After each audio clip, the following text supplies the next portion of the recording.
L'interprète, c'est celui qui écoute un message dans une langue et qui le transmet dans une autre langue. Et surtout, il faut être capable de comprendre un raisonnement, de comprendre vraiment un message dans une langue, quelle qu'elle soit.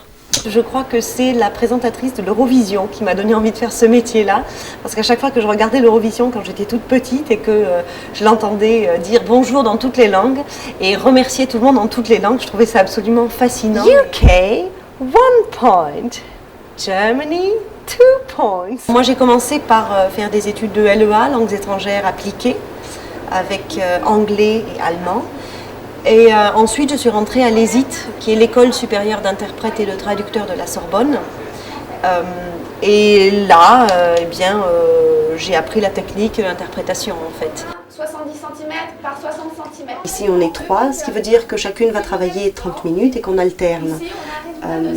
En fait, la raison pour laquelle on alterne, c'est que c'est un métier qui demande une très forte concentration et qu'au bout d'une demi-heure, il devient assez difficile d'écouter et de savoir vraiment ce qu'on dit. Donc on alterne.